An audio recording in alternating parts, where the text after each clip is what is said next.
Deuteronomio 34, verso 1 dice: Y Moshe ascendió desde las planicies de Moab al monte Nebo, a la cumbre que mira a Jericó.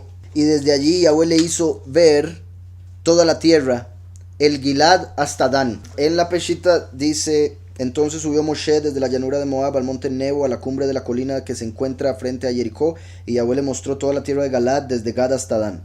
Aquí donde dice, lo voy a leer del hebreo: Beyaal, y ascendió Moshe Maarbot desde las planicies de Moab, El Har, al monte Nebo, Rosh HaPisgah, cabeza de la cumbre. Por eso algunos ponen Pisgah como un lugar y otros nada más lo traducen como cumbre. El hecho de que diga Rosh HaPisgah, la cabeza de la cumbre, parece ser un poco redundante, por eso es que algunos ponen Pisgah. Pero el punto es lo más alto de lo más alto.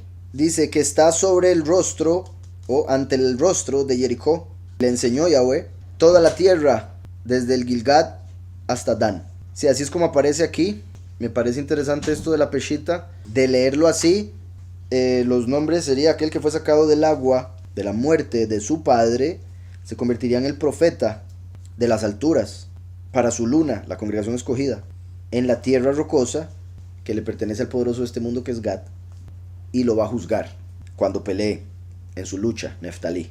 En lo que son solo nombres de lugares sería: del padre viene el profeta de las alturas para su luna, que está como una tierra rocosa, sirviendo a Gad, pero él lo juzgará en su lucha, cuando sea fructífero y cause el olvido del mal a aquellos que alaban a Yahweh, del fin de los tiempos, y que son benditos como el sur, y son su luna, el redil pequeño. Entonces ahí está Gad en la traducción Peshita.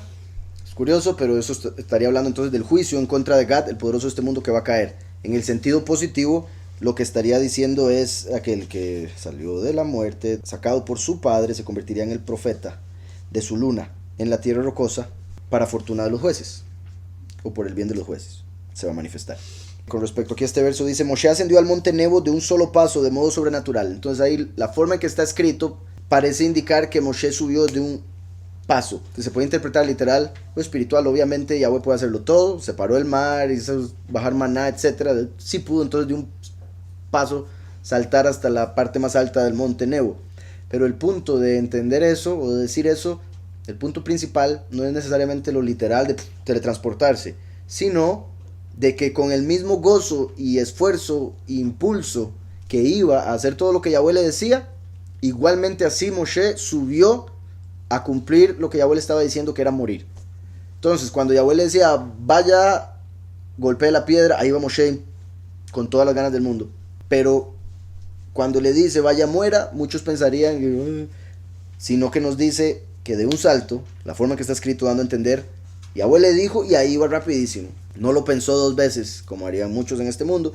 Entonces eso muestra cómo Moshe estaba desprendido de esta carne, y por eso fue tan fácil sacar el alma de su cuerpo. Moshe lo interpretan los judíos como que de un salto llegó a la cumbre.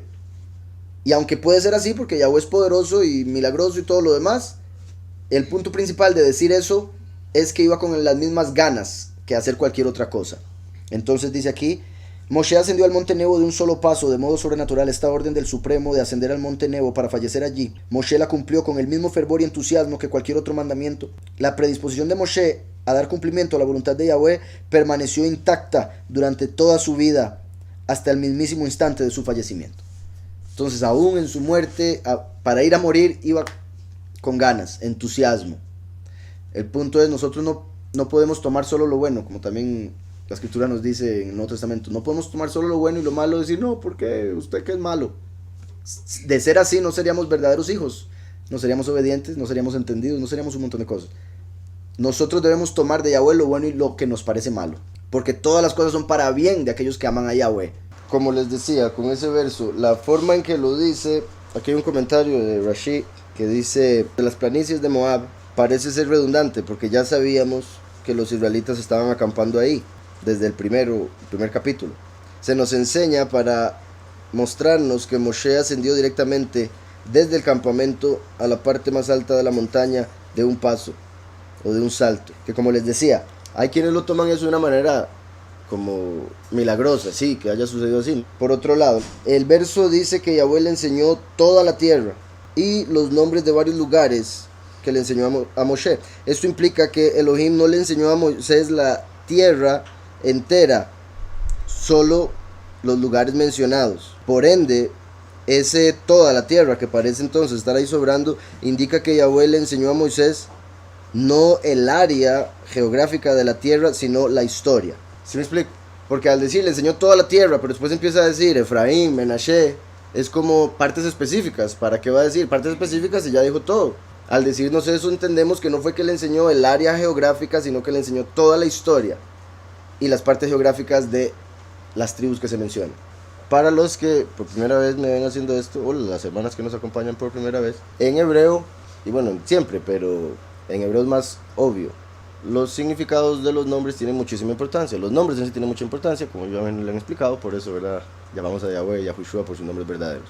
Entonces, los nombres tienen tanta importancia que Yahweh nos revela cosas a través de los nombres que él utiliza en la escritura. Entonces, cuando Yahweh, por ejemplo, le dijo a Moshe, escriba esto, esto y esto, en el cual estaban incluidos estos nombres que vamos a ver, le estaba dando no solo la información de las tribus a las que se refería, sino una revelación profética a través de los nombres que escogió. Entonces, cada nombre tiene un significado. Cuando cambiamos los nombres en significados, tenemos una revelación. Entonces, eso es lo que vamos a hacer. A partir de Moshe, Moshe quiere decir sacado del agua, que quiere decir básicamente sacado de la muerte, como resucitado. Entonces, aquel que fue sacado del agua de su padre, eso se puede ver de dos maneras. En lo que respecta al hijo pródigo, digamos, Moshe literalmente fue sacado del Nilo, y esa agua del Nilo era del faraón, por decirlo así, de Egipto. Entonces tenía algo negativo, pero Yahweh lo convierte en su siervo. Sabemos que genéticamente era hebreo. Entonces, lo que conecto eso con el último, es como el último, por el pecado, como el hijo pródigo, termina bajo otro, como si fuera su padre. Pero Yahweh lo saca de ahí, aquel que fue sacado de las aguas de muerte del padre de este mundo. Entonces, aquel que fue sacado de las aguas de su padre para ser el profeta. También en el sentido positivo, por si algo, ¿verdad? Si hablamos de Yahweh como el padre, su agua es Yahushua. Entonces, a través de Yahushua trae al profeta como Moshe, que va a dar testimonio de Mashiach el primero.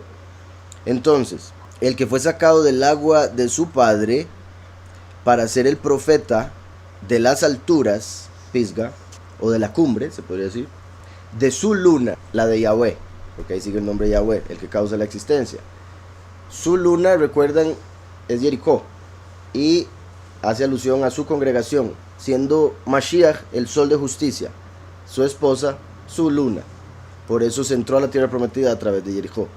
Entonces, para ser el profeta de las alturas, para su luna, en la región rocosa, que se puede ver como la tierra entera, o los escogidos, que son las piedras que se toman para el templo, será el juez. Entonces, en la tierra será el juez, Dan, y luchará o peleará, Neftalí, siendo doblemente fructífero o siendo prosperado. Pero el doblemente fructífero hace alusión a que se convierte en el líder de los pocos y los muchos, los dos rediles que menciona Yahushua en Juan 10. Y hará que se olviden, eso es Menashe, aquellos que alaban a Yahweh, o sea, hará que se olviden del mal aquellos que alaban a Yahweh, Yahudá. Y su luna, la congregación, que también se podría decir, los que alaban a Yahweh son su luna. Entonces luchará siendo doblemente fructífero, haciendo que olviden el mal aquellos que alaban a Yahweh, quienes son su luna. Y el sur es profético o es poderoso porque recuerden que del norte, en la escritura aparece proféticamente que del norte viene el mal, del sur viene la bendición. Entonces, al decir los del sur, estaría diciendo los benditos. Entonces, hará que se olviden del mal aquellos que son benditos, quienes alaban a Yahweh, su luna, que es vista como pequeña o insignificante, ¿verdad? Los pocos. Lo vil del mundo escogió Yahweh, lo insignificante para el mundo, obviamente no que lo sea verdaderamente.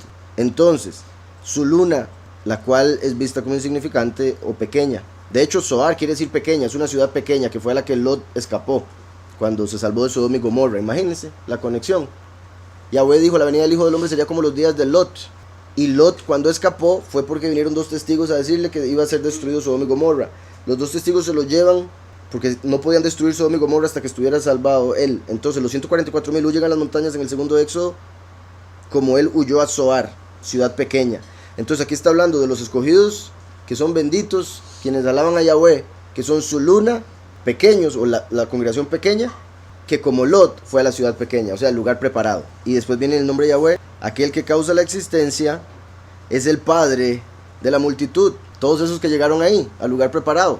Y en ese caso estarían los pocos y los muchos, ¿verdad? Que serían los invitados a las bodas del Cordero, por eso multitud. Y se reirá Yitzhak del suplantador, el que lo quiso suplantar, Satanás, suplantador Jacob, ¿verdad? Pero en el sentido de lo que estamos hablando, Yahweh dice que él se va a reír de los ídolos en Salmos, y se reirá de los que adoran a los ídolos, porque pensaban que tenían algún poder. Entonces aquí estamos viendo, y se va a reír del que lo quería suplantar. ¿Quién quiere suplantar a Yahweh? Los ídolos, la falsedad, la mentira, Satanás, etc.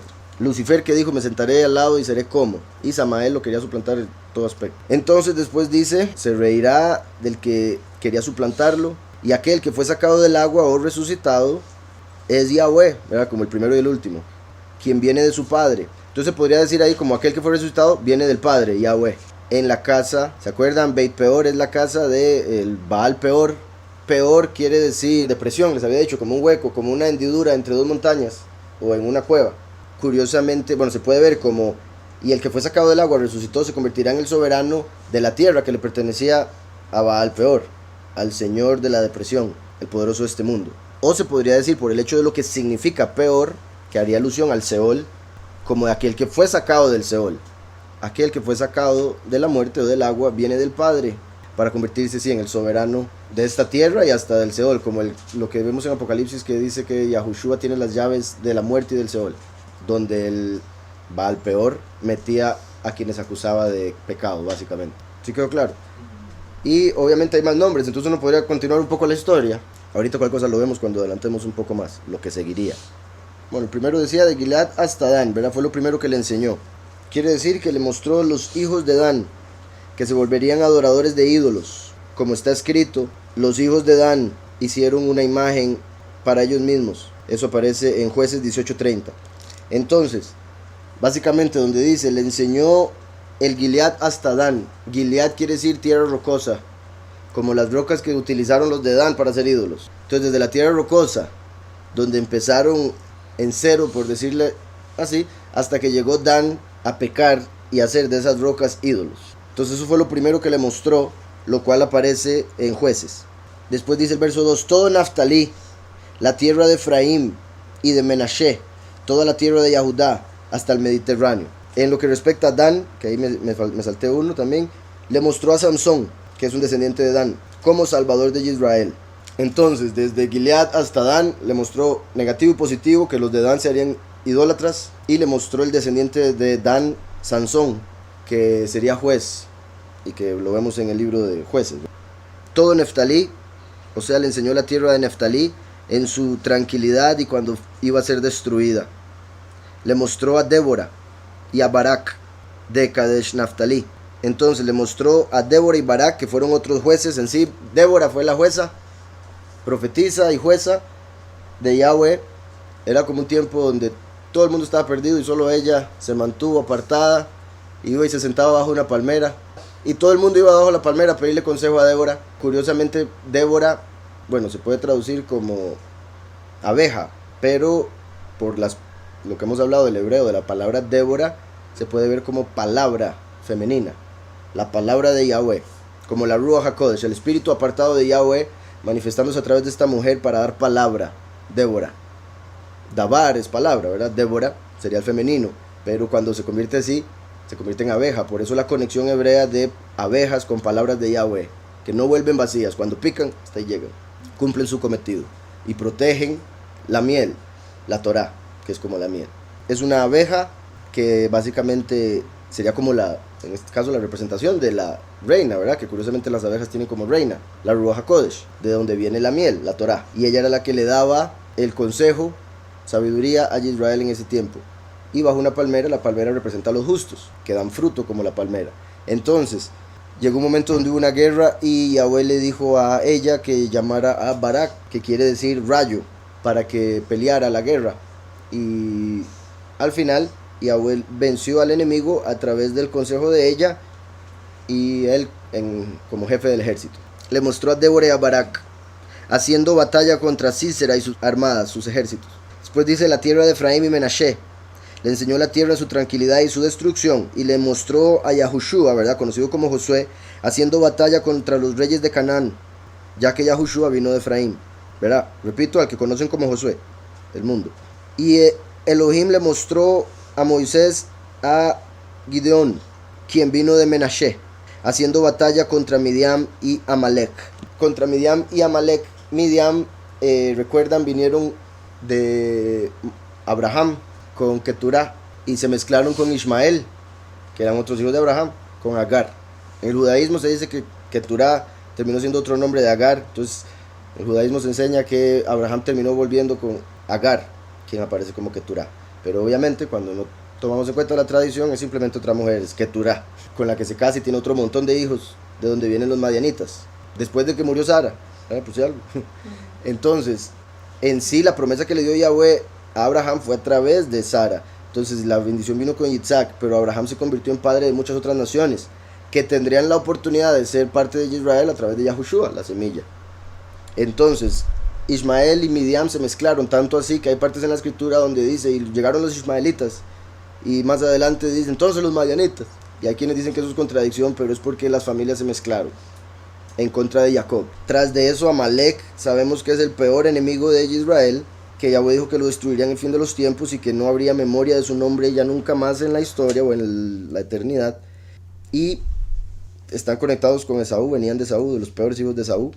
Cuando Yahweh le dijo a Saúl, el rey, que destruyese a los de Amalek, Saúl ahí falló, por eso perdió el reinado, y por no cumplir la voluntad de Yahweh, curiosamente el rey había dejado embarazada a su esposa y ella tuvo ese hijo, y de ahí vino Hamán, curiosamente, el que amenazó al pueblo un día como hoy, en Esther, Purim, pero que Yahweh nos liberó, y por eso celebramos hoy Purim. Entonces, es por un impío descendiente de Amalek y por Saúl no haber hecho atención al mandamiento de Yahweh que pasó lo de Purim.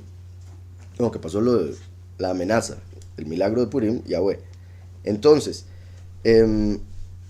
eso continúa y continúa y continúa. Curiosamente en Purim tenemos a Esther, que representa a la congregación escogida, que se casa con el rey Yahushua.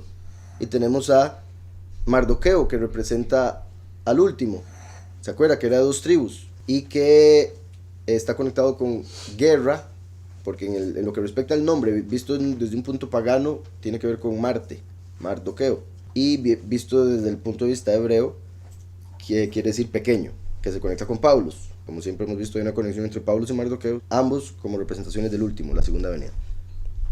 Entonces, vemos que Mardoqueo vence a Hamán y lo cuelga de la horca que él mismo había preparado con el material de su cama, en lo que él descansaba, porque no podía descansar hasta ver a Mardoqueo muerto.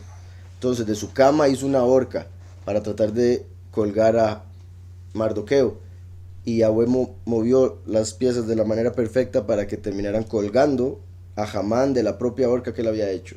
Entonces ahí vemos que Yahweh manda al último como un pequeño por la congregación escogida, es como su padre espiritual, la cual se casa con Mashiach en las bodas del Cordero, y él vence a Satanás como Hamán y le termina pagando así como él le hizo a Mashiach, de colgarlo. ¿Está claro? Entonces, una conexión directa de el último matando o destruyendo a Amalek. Nos vamos hasta el puro principio. El que empezó esa guerra, o el de los que más hizo daño a Amalek, fue Yahushua Josué, Yahushua hijo de Nun. Entonces aquí está mencionando a Yahushua hijo de Nun y Gideón hijo de Menashe. Ambos vinieron de Yosef, que es el antepasado del último. Entonces mi punto es que todo lo que vio aquí es representación de la guerra que se va a dar en el fin de los tiempos, espiritual, y después la de Armagedón. Al decir, repito, le mostró la tierra en su tranquilidad y destrucción, y le mostró a Yahushua haciendo batalla contra los reyes de Canaán, como los reyes de este mundo, durante los primeros 3 años y medio, porque vino de Efraín. Y después le mostró Moshe a Gideón, quien vino de Menashe, el que causa el olvido, haciendo batalla contra Midian, que quiere decir lucha también, o sea, similar a Naftalí, es mi punto, y a Amalek, que quiere decir los que habitan en el valle, pero si se separa el nombre se puede traducir como los que lamen sangre, o los que comían sangre. Después dice, y la tierra de Yahudá, en su tranquilidad, en su destrucción, y le mostró el reino de la casa de David y su triunfo, hasta el Mediterráneo, Vean todo lo que he venido diciendo con los nombres, lo que vimos de la revelación a través de los significados de los nombres, ahora a través de lo que esos nombres representan, como las guerras que hubo en esos lugares o por esos descendientes. Y ahora lo que dice en hebreo me parece muy poderoso. Be'et kal aretz Yahudá. Entonces, y toda la tierra de Yahudá, kal aretz Yahudá. Ad hayam ha'aharón. Escuchen eso porque después lo voy a decir un poquitico diferente. Ad hayam ha'aharón. Eso, así como lo acabo de decir, se traduce hasta el mar último, o hasta el mar otro, o hasta el mar de atrás, que lo traducen como Mediterráneo. Pero eso en hebreo, las mismas letras, se podría decir Eid Hayom Ha'aharón, que sería el testigo del día último, o el testigo que viene en el día de Yahweh como el último. Entonces, en las palabras aquí, verso 2, apenas, estamos viendo que Yahweh le mostró a Moshe lo que pasaría en la tierra prometida hasta Yahudá, o sea, hasta Yahushua. Y después de Yahushua, hasta el último, el testigo. Muy poderoso, porque ahí está, o sea, en hebreo está escrito así. A través de la traducción se le puede dar diferentes significados. Pero en hebreo se puede ver claramente que está diciendo que le mostró desde Yahudá, que es de donde vendría Yahushua, que obviamente los judíos no van a incluir eso aquí. Pero si incluyen la guerra tal, donde mataron a los reyes de Canaán, ¿qué más importante evento que el del Mesías viniendo a través de la tribu de Judá? Entonces, ¿dónde dice aquí? Le mostró todo Naftalí hasta la tierra de Efraín y Menashe y toda la tierra de Judá. Aquí entonces dijeron, Rashi dijo, la tierra de Judá se refiere a la casa de Judá, o sea, al reino de David.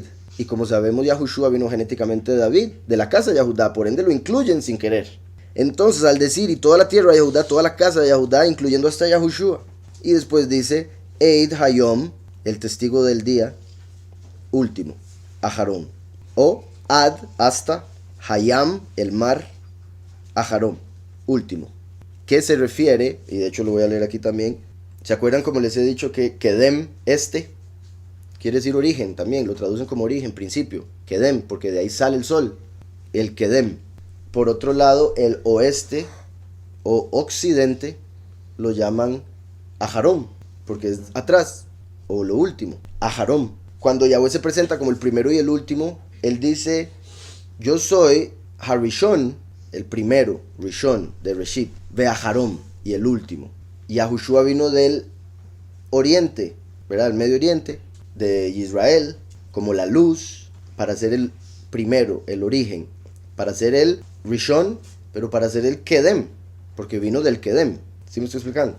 Entonces, a pesar de que no se dice Rishon y Aharón para este y oeste, el este sí está completamente conectado con Yahushua en todo aspecto. Y Aharón sí se utiliza para occidente. Entonces, cuando Yahweh dice, yo soy el primero, yo soy el último, es como si le estuviese diciendo, yo soy el del oriente y el del occidente, confirmando que la primera vendría del este y la otra del oeste.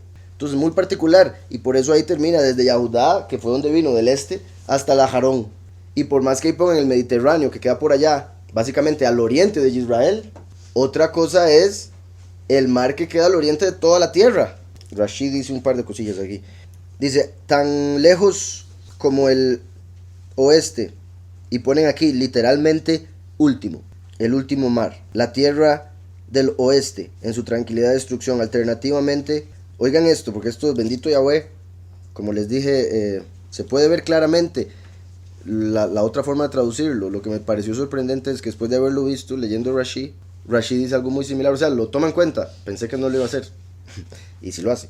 Entonces dice, alternativamente, no se debería leer como el último mar, sino más bien como el último día. Ahí no toman en cuenta Ad, que se puede ver como testigo, eso sí, pero sí toman en cuenta Yam como Yom, el último día.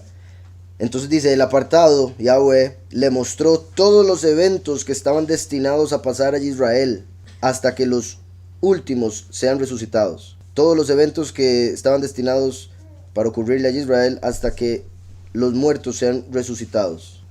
Lo cual es curioso también, porque ahí estaría confirmando dónde estaría Israel, los últimos, en el fin de los tiempos, en el occidente. Por ende, a pesar de que Israel, el verdadero Israel, está esparcido por los 4 ángulos de la tierra, el mayor porcentaje de Israel está en América.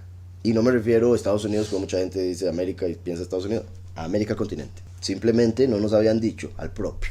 Dice, Aharon se relaciona con atrás, que denota cuando se usa haciendo referencia a las direcciones, ¿verdad? Como ya les he dicho, el este es adelante, oeste es atrás, sur es la derecha y el norte es la izquierda. Como que uno siempre tiene que ir en dirección a Yahweh, que es donde él decidió poner el templo. El punto es que en hebreo la derecha es lo mismo que el sur. Después dice el verso 3, y la zona del sur y la llanura, el valle de Jericó, ciudad de las palmeras, hasta Zoar. El valle de Jericó, ciudad de las palmeras, hasta Zoar. Me parece curioso, muy interesante, que después del verso anterior que hace alusión al fin de los tiempos, donde recogería a los que están en el occidente, a través del último, que viene como testigo, todo eso representado ahí, en el día de Yahweh, cuando empieza el milenio, lo primero que menciona después es Jericó, porque estamos por entrar a la tierra prometida espiritual. ¿Por dónde se entró? Por Jericó. Ahora está representando a los últimos, y van a entrar a la tierra prometida, que es como entrar a Jericó, en la transformación. Muy particular que mencione primero a Jericó. Y la zona del sur y la llanura, el valle de Jericó, ciudad de las palmeras, como de los justos, hasta Zoar, los pequeños, el redil pequeño. Los 144,000 son su luna, su congregación escogida con la que se casa, el sol de justicia, que son los justos como palmeras. En lo que respecta a los eventos que se dieron ahí, el Negev quiere decir la tierra del sur, alternativamente quiere decir la cueva de Macpela, como cuando dice y fueron hacia arriba en el Negev y llegaron a Hebrón. Entonces, curiosamente que menciona ahí Macpela, recuerdan que ahí es donde están enterrados los 4 principales, Adán, Abraham, Isaac y Jacob, con sus respectivas esposas, ¿verdad? Eva, Sara, Rivka y Lea. Raquel estaba por otro lado en Éfrata, enterrada. Entonces, como los 4 ángulos de la tierra donde están el pueblo de Israel, como las 4 letras del nombre Yahweh, y haciendo alusión como Yahweh en ese momento va a resucitar a su pueblo, a los que lo esperaban, principalmente a los que están en Macpela. Entonces, el Negev hace alusión a Macpela. La zona del sur es el Negev, la llanura. Después dice, cuando le mostró la planicie o la llanura, hace alusión a Shlomo, haciendo los implementos del templo, del Beit HaMikdash. Como está escrito en el plano o en la planicie del Yarden, el rey le dio forma o empezó a utilizar el barro. Eso aparece por si algo en Primera de Reyes 7:46, por si quieren la traducción exacta. En lo que respecta, porque ahí sí como que terminan los nombres, ahí se hace un quiebre de los nombres. Fue sacado del agua de su padre para ser el profeta de su luna en la tierra rocosa, como el juez, al luchar y ser doblemente fructífero y causar el olvido a los que alaban a Yahweh del fin de los tiempos, que son benditos y se convierten en su congregación escogida, su luna, como los justos, el redil pequeño. Eso sería el mensaje de los nombres de los primeros 3 versos, que sería lo que le mostró directamente Yahweh a Moshe. Continúa el verso 4. Yahweh le dijo, esta es la tierra que juré a Abraham, a Isaac y a Jacob, diciendo, a tu descendencia la entregaré. Te he permitido que la vieses con tus ojos, pero no cruzarás hacia ella. No cruzarás hacia ella. Aquí un comentario dice, donde dice, Yahweh le dijo, esa es la tierra que juré a Abraham, Isaac y Jacob, diciendo. Ese diciendo parece ser extra. Y aquí dice, ese diciendo alude a que Moshe, al fallecer y encontrarse con sus ancestros, Abraham, Isaac y Jacob, podría decirles, el juramento que Yahweh les hizo a ustedes, ya lo cumplió. Entonces, en hebreo dice, y le dijo Yahweh a él, esta es la tierra que juré a Abraham, a Isaac y a Jacob, diciendo. Entonces, ese diciendo lo pudo evitar Yahweh y pudo haber dicho nada más, esta es la tierra que juré a Abraham, Isaac y Jacob, a cuya descendencia la entregaría, por decirlo así, pero pone ahí un diciendo, a tu descendencia la entregaré, dando a entender a Moshe que cuando él muera y llegue al paraíso y se vea con Abraham, Isaac y Jacob, les debería decir, la promesa que les hizo Yahweh ya la cumplió. Entonces, el uso de palabras de Yahweh en este verso, al básicamente mencionar la palabra decir 2 veces, es para decirle a Moshe, lo que yo le estoy diciendo a usted, vaya y se lo dice a los patriarcas, básicamente también. Sí, vaya de testimonio de lo que acaba de ver. La tierra que le prometí a Abraham, usted ya la vio y el pueblo ya la va a poseer. Esta es la tierra que juré a Abraham, a Isaac y a Jacob, diciendo, a tu descendencia la entregaré. Te he permitido que la vieses con tus ojos, pero no cruzarás hacia ella. Hay muchas, bueno, en el judaísmo hay un montón de cuestiones que se dice que le dijo Moshe a Yahweh como que lo dejara pasar, que por favor, lo dejara pasar, por favor. Y argumentos, como uno de ellos que se dice en el judaísmo, me parece particular, es que él le dijo, hasta el momento yo no le he pedido nada, hasta el momento yo no le he pedido ningún pago, por todo el trabajo que he hecho estos 40 años. Y como digo, ¿verdad? Normalmente en el judaísmo, qué triste, todo termina en pago, en plata, en deme algo, tristemente. Pero incluyo por algo particular. Entonces yo no le he cobrado nada. ¿Qué le parece si hoy, me paga con eso? Y Yahweh le dijo que no le estaba diciendo que no iba a entrar, simplemente no iba a cruzar en ese momento. Eventualmente iba a resucitar y ser parte, pero tenía que esperar un poquitito. No podía entrar inmediatamente, porque así como esos que murieron los 40 años en el desierto, quedaron en el desierto, él como líder de ellos tenía que dar el ejemplo y quedar con ellos. Y así él iba a quedar ahí como el que los protegía en el sentido de mérito, para que en la resurrección, por Moshe, se levantaran todos esos que dieron vuelta en el desierto, resucitaran y pudieran entrar junto con él. Entonces el plan de Yahweh de dejarlo del otro lado del Jardín era para poder introducir al resto de los que murieron en el desierto en la resurrección. Por otro lado, como he dicho, representa que el último tiene que morir antes de que los escogidos sean transformados y entren al lugar preparado. Moshe tenía que morir antes de que el pueblo pudiera entrar y ver la tierra por ellos mismos, sin tener que morir. Entonces el último muere para que los 144,000 entren vivos. Por otro lado, Yahweh le dice a Moshe que no, pero es curioso, como les había dicho, no iba a entrar a la tierra prometida, pero iba a ser enterrado en tierra de Israel al final, porque fue enterrado en la tierra de los tres que quedaron del otro lado, Gad, Menashe y Rubén. Había quedado en la tierra de Gad, ¿recuerdan? Que tenía conexión con eso que hablamos ahora, que lo sacó del agua de su padre, que en el sentido negativo, por haber estado en el pecado, como el hijo pródigo, tenía que ser sacado del enemigo. Y qué curioso que fue enterrado en Moab, de su padre, en la tierra de Gad, el nombre que utilizan para el falso Elohim, en inglés al menos. Entonces, ¿cómo se cumplió también en eso? Y Nebo, en el monte Nebo, que es como el contrario, el falso Mesías, en el sentido negativo. Dice aquí, no sería agregarle palabras, pues eso dice no entrarás. A Moshe le dijo, el decir que entrarás después no está escrito, no sería agregarle, pues en cierta forma, pero como le digo, una cosa es, o sea, es que no se lo están agregando a la escritura, simplemente es como una deducción que se saca por el contexto y por otros escritos. Como por ejemplo cuando Yahweh, el hecho de que Yahweh le promete a Abraham, que Abraham va a tomar la tierra, que se la prometió a Abraham, pero Abraham se muere antes. Entonces uno diría, ahí falló Yahweh. No, eso quiere decir que lo va a resucitar, porque Yahweh no falla su promesa. Entonces, el hecho de no la cruzarás, está hablando de cruzar el Jardín. Eso podría decir que puede entrar por algún otro lado. Por decirles algo, ¿verdad? Si queremos ser así con las palabras, como pregunta la hermana, puede resucitar adentro. Tras de eso hay judíos que creen que, eso no es que yo lo crea, pero por darles un ejemplo, los judíos creen que los israelitas que sean enterrados en cualquier parte del mundo, cuando se dé la resurrección de los muertos, Yahweh va a hacer túneles debajo de la tierra para que sus cuerpos vayan y sean resucitados en Israel. Ese es el toque. En realidad lo que Moshe estaba por recibir, a donde estaba por entrar, era mejor que entrar a la tierra prometida. La tierra de ahorita no se compara como estaba en ese tiempo. Entonces no puedo decir, ustedes han ido, ¿verdad? Porque, o sea, ahorita está seca y aunque el padre obviamente la escogió, lo tienen lleno de ídolos y de falsedad. Entonces, bendito Yahweh por un lado por la tierra que nos permitió nacer y vivir, para los que no hayan nacido aquí. Ahora, obviamente, esperamos que Yahweh nos lleve a la tierra prometida, pero que la purifique y la arregle, porque si no, a lo que voy, en ese tiempo, la tierra a la que iba a entrar el pueblo en ese momento, de fijo, tenía uvas gigantes y todo, entonces no me puedo imaginar el resto de cosas. Es un país diferente al de todos hoy en día. Pero por más bonito que sea y más gigantes las uvas, no se compara con el paraíso. Entonces imagínense, no, yo prefiero entrar ahí a ir al paraíso. Es ilógico.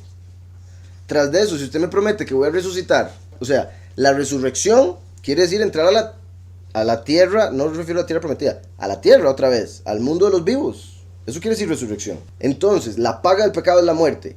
Moshe, se supone por varias razones que no voy a entrar ahorita, no pudo entrar por haber pecado golpeando la piedra, aunque en realidad fue por haber enviado a los espías 40 años antes, haciéndole caso al pueblo con falta de fe. Entonces, Moshe, por ese pecado de golpear la piedra, no pudo entrar a la tierra prometida, pero la paga del pecado es la muerte. Entonces, si él muere, ya pagó, ahora sí puede entrar. No es agregar, es simplemente más bien unir toda la escritura. Si la paga del pecado es la muerte, cuando Moshe murió, pagó. Y si él no podía entrar porque no había pagado, una vez que paga, puede entrar. ¿Sí me explico? Entonces es deducción a través de la misma escritura, no es agregarle. te he permitido que la vieses con tus ojos, pero no cruzarás hacia ella. Quedar con ellos para después poder justificarlo. Que es similar al testigo como Moshe, muriendo para que los muchos también puedan entrar después de la muerte. Obviamente la justificación de los muchos es por Yahushua, o sea, eso que quede claro, no hay duda. Pero el hecho de que Yahweh entrega otro sacrificio de expiación en el fin de los tiempos para Yom Kippur, el cual se mezcla, me refiero a Levítico 16, la sangre del macho cabrío que representa a Yahushua se mezclaba con la sangre del becerro que representa al descendiente de Yosef. Esa sangre se mezclaba en una olla y con esa olla se purificaba la gente. Bueno, con la sangre, no con la olla. Entonces, esa es la mezcla. Recuerdan que la vida está en la sangre y era dos tipos de sangre, porque son dos vidas diferentes, uno a través de Yahudá, otro a través de Yosef. Al final Yahweh mezcla esa sangre, o sea, mezcla el primero y el último y justifica a muertos y vivos, del pueblo y de las naciones. Entonces, Yahweh a través de la fe en Yahushua justifica a todo hombre. A través de la muerte del último es que está conectado con estar en esta tierra. ¿Se acuerdan lo que les he dicho? Cómo el último está conectado con la tierra, con la materia. Pero como este cuerpo está hecho de tierra, por eso está incluido el cuerpo humano con respecto al último. Continúa el verso 5. De este modo, Moshe, siervo de Yahweh, murió allí en la tierra de Moab por la palabra de Yahweh. Hay quienes dicen, hay diferentes teorías con respecto a esto, porque sabemos que la Torah fue escrita por Moshe, pero hay gente que le falta fe, entonces no sabe lo que es la profecía, le falta fe y un montón de cosas que llegan a decir, ¿cómo puede ser que Moshe haya escrito los 5 libros de la Torah si el 5.º libro, antes de que se acabe, se muere? Entiendo el argumento desde la carne, pero cuando ya uno incluye a Yahweh, ¿qué pregunta es esa? O sea, uno le pudo haber dicho, Yahweh le pudo haber dicho a Moshe, escriba esto, por favor. Entonces Moshe subió y se murió. Así de simple. Y de hecho esa es una de las opiniones. Moshe escribió feliz y contento hasta este verso. Y a partir de este verso escribió con lágrimas en sus ojos. Cuando se dio cuenta, como que ya, ok. Entonces empezó a escribir y murió Moshe aquí y allá. Porque si es el profeta de profetas, ¿cómo no se le va a revelar su propia muerte? Yahweh no hace nada sin primero revelárselo a sus siervos los profetas. Él es el profeta de profetas, se le reveló su propia muerte y la escribió. De este modo Moshe, siervo de Yahweh, murió allí en la tierra de Moab por la palabra de Yahweh. Dice en hebreo el verso 5. Vayamat, y murió. Bueno, sí, y murió. Vayamat. Recuerdan la vav que vuelve el futuro en pasado. Porque aquí está así. Vayamat, y murió. Sin embargo, si uno le quita la va y pone yamat, quiere decir y morirá. Entonces, como profetizando que el último profeta como Moshe tiene que morir para que el pueblo pueda entrar. Perfecto, como el Padre inventó esa vav reversible, que vuelve el futuro en pasado, el pasado en futuro. Entonces está la vav y él puede decir, eso es futuro, es pasado, al mismo tiempo. Entonces, como Yahweh está en la eternidad, todo lo que será es lo que ya fue. Todo lo que va a pasar, él ya lo vio. Entonces, por eso, en el hebreo, en realidad no se puede hablar muy claro de pasado, futuro y presente, porque Yahweh juega con eso mucho, porque está en la eternidad. En realidad son diferentes formas de conjugar un verbo, de cómo se puede ver el verbo, y nosotros, estando en el tiempo, lo acomodamos con el tiempo. Dice, aquí hay un comentario, dice, la tradición registra una interesante controversia acerca de la identidad del transcriptor de estos últimos versos. No he terminado con esa historia. Aquí lo va a decir, me imagino, pero como les había dicho, hay dos opiniones. Yo no tengo ningún problema, ¿verdad?, para creer que Moshe escribió esos últimos versos, en lo absoluto. Para el que tenga problema, hay una segunda opinión que es igual de válida. Recuerden que el enviado de alguien representa a aquel que lo envió. Primero que todo, en todo. Segundo, recuerdan cuando Moshe habló, las palabras que utilizó para referirse a lo que vendría, básicamente dijo que después de su muerte el pueblo se iba a rebelar. Pero en realidad el pueblo se rebeló hasta después de la muerte de Josué, Yahushua. Eso indicaba que mientras Yahushua, su sucesor, estuviese vivo, es como si él estuviese vivo. La otra opinión es que los últimos 8 versos los escribió Josué. Murió Moshe y Josué tomó la Torah y dijo, ok, murió Moshe. ¿Sí me explico? Esa es la otra opinión, no tiene ningún problema. Es como si Moshe lo hubiera escrito. La tradición registra una interesante controversia acerca de la identidad del transcriptor de estos últimos versos anunciando la muerte de Moshe. Según una opinión, fueron escritos por Yahushua, sucesor de Moshe, pues no cabría suponer que Moshe haya escrito los versos relativos a su propio fallecimiento. Según otra opinión, fue Moshe mismo quien los escribió con su ruach de profecía. En este caso, plantea Rashi, Yahweh le dictaba qué debía escribir y él lo escribía con lágrimas en los ojos. Pero esas lágrimas no obedecían a que debía escribir acerca de su propio fallecimiento, sino porque él, Moshe, el más humilde de todos los hombres, debía escribir su propia alabanza. O sea, que en sí no estaba llorando porque iba a morir. Obviamente iba para el paraíso, vuelvo y repito. Que eso fue, creo que no lo terminé ahora, el sentido del ir a estar en la presencia de Yahweh, a ir a entrar a una tierra, por más que sea las uvas del tamaño lo que quiera, ¿quién va a preferir lo uno sobre lo otro? Entonces, no es que era que estaba llorando porque iba a morir, estaba llorando en sí, bueno, la forma que lo explica Rashi, porque iba a tener que escribir, siendo él tan humilde, exaltándose. El siervo de Yahweh, el profeta. ¿Sí me explico? No es algo que venga muy acorde a la humildad. Pero las lágrimas no obedecían a que debía escribir acerca de su propio fallecimiento, sino porque él, Moshe, el más humilde de todos los hombres, debía escribir su propia alabanza. Recuerden que Yahushua es el postrer Adán, entonces con Yahushua todo volvió a iniciar. Antes de Yahushua, el más sabio de todos los hombres, Salomón, el más humilde, Moshe. Y uno puede decir así, más. Pero viene Yahushua y dice, de cierto os digo, que de los nacidos de mujer no hay uno más grande que Juan el Bautista. O sea, más que Moshe, más que Abraham, más... Eso es gigante. Y aún así dice, pero el más pequeño en el reino de Yahweh será más grande que él. Entonces, el más pequeñito que acepte Yahushua llega a ser más grande que Juan el Bautista, Abraham, Isaac, etc. Entonces, obviamente, Yahushua era más sabio que Shlomo, era más humilde que Moshe. Pero es porque él vino a iniciar todo y enseñarnos la verdad de la humildad, la verdad de la sabiduría. Entonces, dice aquí, con respecto a lo que dice, por la palabra de Yahweh, significa que murió. El verso, donde murió es el 5, dice, y murió ahí Moshe, Vayamat Sham Moshe. También se podría decir, y murió el nombre de Moshe, como si fuese, por ejemplo, Moshe quiere decir el que sale de la muerte, puesto que continuaría a través de Yahushua, Josué. Iba a estar en la escritura, un montón de cosas, pero sí, como si estuviera terminando su último ciclo, puesto que fueron 3 ciclos de 40 años, 120 años exactos, y murió Moshe. Entonces murió allí Moshe, siervo de Yahweh, Eved Yahweh, Be'eretz Moab, en la tierra de Moab, que se podría decir como en la tierra de su padre.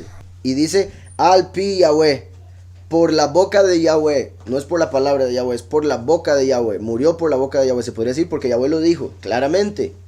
Pero el hecho de cómo lo dice en ese momento se toma que Yahweh no utilizó al ángel de la muerte, como lo utiliza para llevarse a todas las personas del mundo. No utilizó al ángel de la muerte para llevarse a Moshe, sino que utilizó su boca, en el sentido de su espíritu, y lo toman como que le dio un beso a Moshe, y con ese beso se fue el Ruach de Moshe.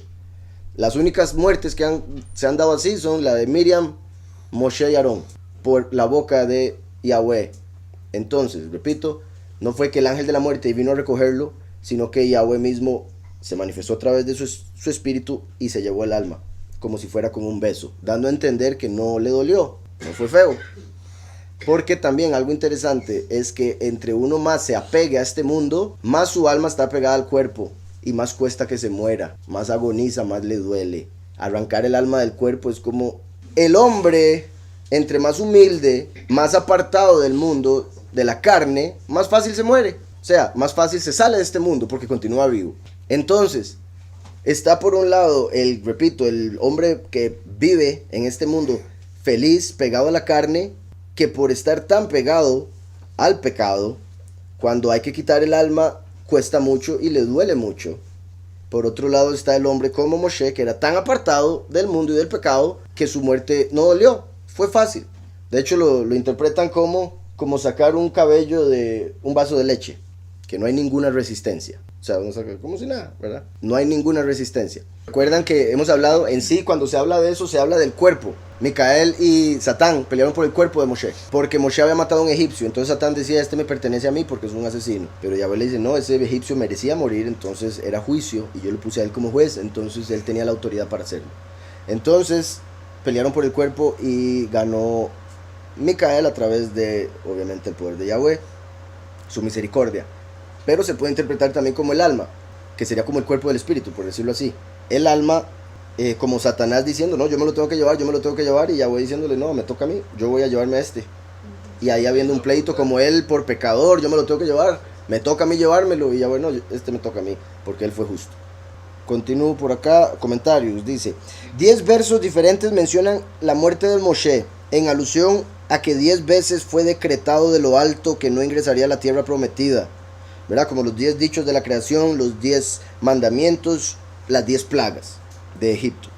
Pero tan doloroso era para el Supremo, Yahweh, separarse del gran líder que no podía dar cumplimiento a la sentencia, hasta que fue necesario que el tribunal celestial le anunciara y promulgara para que la misma fuese ejecutada. Entonces se menciona 10 veces, también en conexión con todo eso que dije, porque Moshe escribió los 10 dichos, Moshe escribió los 10 mandamientos, y Moshe mandó las 10 plagas. Entonces 10 veces se dijeron que él tenía que morir. Y Yahweh no quería, básicamente lo que están diciendo, entonces los ángeles tuvieron que recordarle a Yahweh, ¿se acuerda usted hecho que había que matarlo? Después, por otro lado, dice, allí murió Moshe. ¿Se acuerdan? Como les dije en hebreo, dice, Vayamat Sham Moshe. Y murió allí Moshe. Porque la muerte del justo es solo en esta realidad. Aquí, el alma sigue viva. No murió allá, murió aquí. O sea, no va a morir en la segunda muerte, no va a morir en el juicio final. Solo murió en esta ilusión, en esta realidad que es una ilusión, repito. Es una mentira. Se ve muy feo la muerte en este mundo, sí, sin duda. Pero es una ilusión, es como un sueño. Usted se despierta y ya otra vez se reúne con todos los suyos. Y murió allí Moshe. Allí murió Moshe en el mundo físico y terrenal. Pero en cuanto al mundo venidero, Moshe está en la vida hasta la eternidad. Está en vida hasta la eternidad, pidiendo misericordia ante el Altísimo por su pueblo Israel. Similar, y bueno, en realidad el que cumple ese aspecto es Yahushua. Y no es como que tenga que estar literalmente, por favor, porque ya Yahweh la dio a través de Yahushua con su muerte. Pero aquí, como los judíos no creen en Yahushua, entonces tienen a Moshe como intermediario, como el que pide por ellos. Entonces se lo imaginan como pidiéndole al Padre misericordia constantemente por su pueblo. Lo interesante es que parte de lo que pudieron tomar eso ahí es ¿se acuerda cuando hubo una guerra? Yahushua Josué estaba peleando en esa guerra como líder del ejército, y Moshe subió a una montaña y Aarón y Hur le sostenían los brazos porque él ya no podía más. Entonces mientras le sostenían los brazos, ganaban, cuando los bajaba perdían. Eso representa que Yahushua, quien sería sacrificado extendiendo sus brazos, sería elevado a lo alto, como arriba de la montaña, para estar a la derecha del Padre e interceder por nuestros pecados. Y mientras Yahushua estuviese ahí, nuestra fe en él, nosotros íbamos a vencer en la tierra cualquier guerra. Entonces Moshe en esa montaña con los brazos alzados estaba representando al intercesor nuestro, que es Mashiach Yahushua. ¿Está claro? Entonces dice el verso 6, y lo sepultó a él en el valle de la tierra de Moab, Bagai Be'eretz Moab. Lo sepultó a él, dice, lo sepultó en el valle de la tierra de Moab, frente a Bet-peor. Curioso, porque si representa al intercesor que está a la derecha, básicamente está al frente del acusador que representa a la izquierda. Entonces lo ponen al frente de Bet-peor, o sea, lo ponen al frente de la casa del Señor de la depresión, el Dios falso al que adoraron por un momento los israelitas y que hoy adoran muchos cristianos con el nombre de Jesús, por ejemplo, Señor Jesús. Era el verso 6, y lo sepultó a él en el valle de la tierra de Moab, Mul Bet-peor, sí, enfrente, o el contrario de Bet-peor.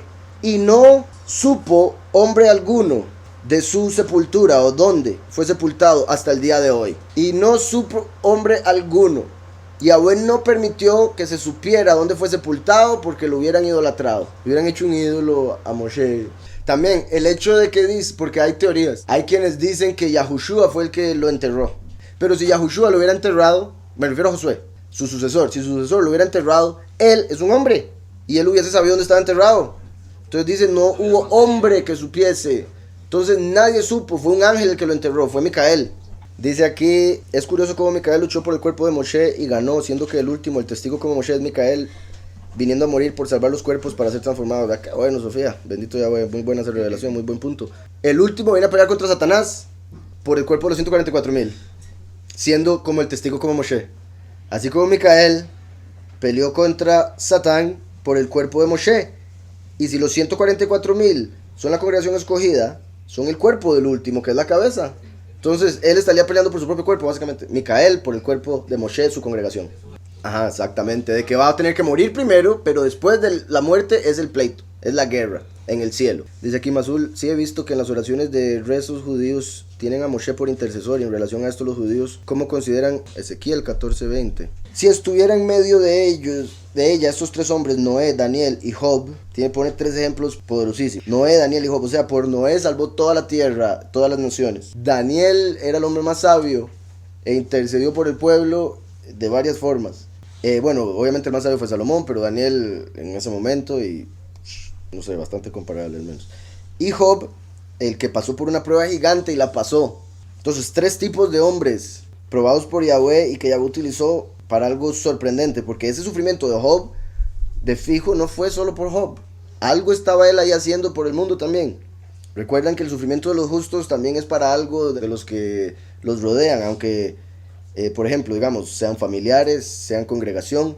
Cuando un justo sufre, no solo sufre por algo que él tiene que pagar o rectificar, o si no tiene nada que pagar, pues con más razón, está rectificando algo de otras personas.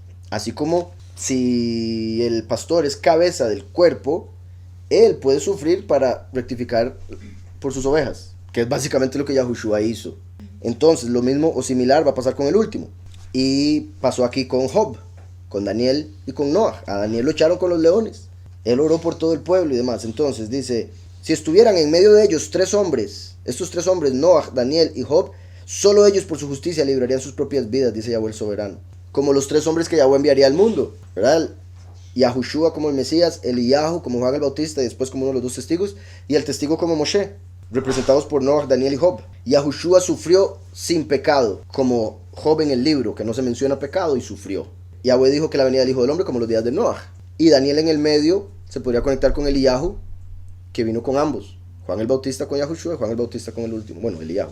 No solo eso, recuerdan que Daniel fue el que escribió como el Apocalipsis del Antiguo Testamento, y Juan, el apóstol, el que escribió el Apocalipsis verdadero, o sea, el del Nuevo. Daniel y Juan se pueden ver como los 2 testigos. Por eso ambos dieron la revelación del fin de los tiempos, como Eliyahu y el profeta como Moshe. ¿Por qué Juan, el de Apocalipsis, el profeta como Moshe? Porque Juan era el amado de Yahushua, o sea, el David, significado de amo. Entonces, Juan, Apocalipsis, representa el amado, la rama de David. Daniel, el del Antiguo Testamento, como Juan el Bautista, que vino a cerrar lo antiguo. Y por eso Yahushua dice que no hubo más grande que él. Entonces, Noé, Daniel y Job con los 3 que Yahweh enviaría. Y si yo hiciera pasar bestias feroces por la tierra, y la asolaran y quedara desolada, de modo que nadie pase por allí a causa de las fieras, y estos 3 hombres estuvieran en medio de ella, vivo yo, dice Yahweh el soberano, que ni sus hijos ni a sus hijas librarían, solo ellos serían librados. Vean eso. O sea, Noé no podría salvar a sus hijas, tendría que salvarse solo él. O si yo trajera espada a la tierra y dijera, espada pasa sobre la tierra, por la tierra, e hiciera exterminar de ella a los hombres y bestias, y si estos 3 hombres estuvieran en medio de ella, vivo yo, dice Yahweh el soberano, que no librarían a sus hijos ni a sus hijas, ellos solo serían librados. O si enviara pestilencia sobre esta tierra y derramara mi ira sobre ella con sangre para exterminar de ella hombres y bestias, si estuvieran en medio de ella, que este era el verso que mencionó la hermana, Noah, Daniel y Job, vivo yo, dice Yahweh el soberano, que no librarían a hijo ni a hija, solamente ellos por su justicia librarían sus propias vidas. Últimos 2 versos. Por lo cual así ha dicho Yahweh el soberano, cuanto más cuando yo envíe contra Jerusalén mis 4 juicios terribles. ¿Se acuerdan? Los primeros 4 sellos están conectados con 4 caballos, pero el primero es positivo. Curiosamente, el 4.º caballo es doble, porque es la muerte y lo sigue el Seol. Entonces, los últimos 3 de los 4 caballos representan 4 juicios.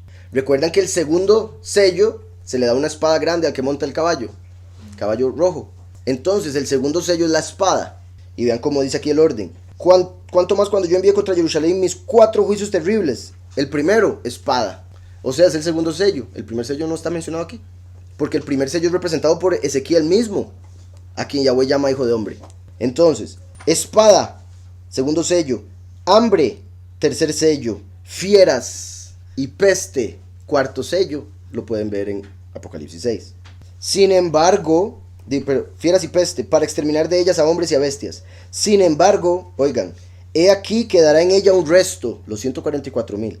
Hijos e hijas, hombres y mujeres. Muy particular, porque en Apocalipsis, cuando habla de los 144,000, dice varones. Cualquiera diría, hay una contradicción, ¿cómo que varones? Aquí dice hijas e hijas. En Yahushua no hay hombre ni mujer. Entonces las mujeres que aceptan a Yahushua son como uno de los varones de los 144,000. Por eso dice aquí hijos e hijas, que serán llevados fuera de este mundo, de esta realidad, al lugar preparado. He aquí que ellos vendrán a vosotros, veréis su camino, Yahushua, y sus hechos, y seréis consolados del mal que hice venir sobre Jerusalén, de todas las cosas que traje sobre ella. Ellos os consolarán cuando veáis su conducta y sus hechos. O sea, toda la gente del pasado se va a sentir reconfortada de todo lo que ha pasado cuando vean a los 144,000 y quienes terminaron 100. O sea, lo que hacen.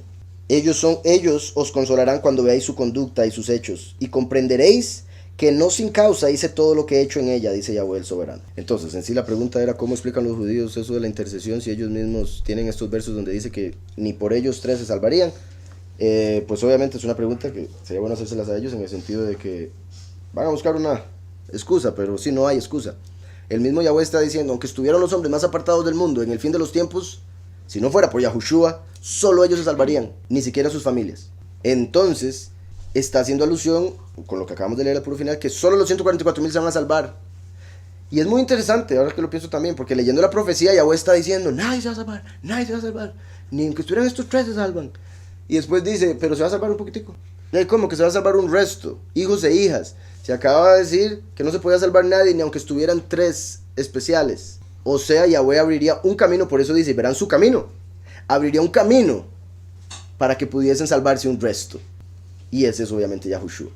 Aquí donde dice, Yahweh sepultó a Moshe en un valle.